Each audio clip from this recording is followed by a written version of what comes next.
Definitely, I'm all for the first option, which is culture to dialogue more than culture to dialogue less and preserve its cultural identity. Because the more you isolate yourself, the less will be the solutions to any problem that may emerge or any initiative that you may want to take in the future. The more you dialogue, the more you learn. And I think that's what globalization has taught us. Because it has taught us to speak to the other.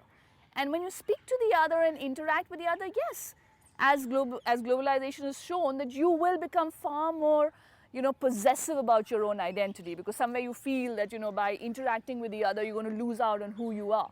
But at the end of the day, you're far more enriched than you are if you isolate yourself. So I think in any case, bad or good or ugly, it is important for culture to dialogue, irrespective of the negative consequences that may be more visible at the beginning of this process.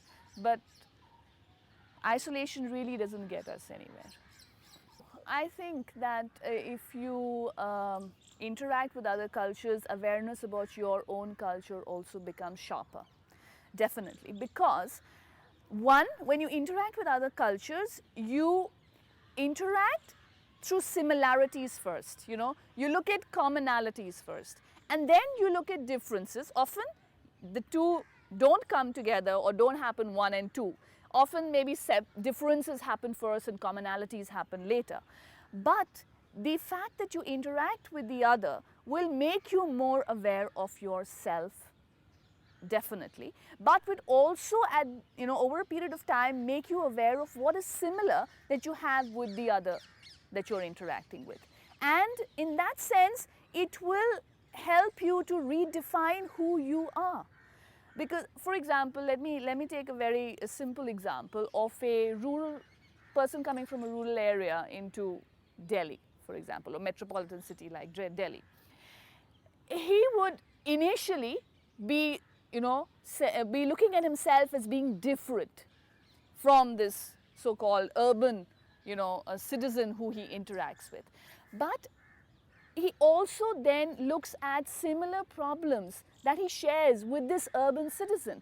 Problems of health, problems of employment, problems of, social norms maybe.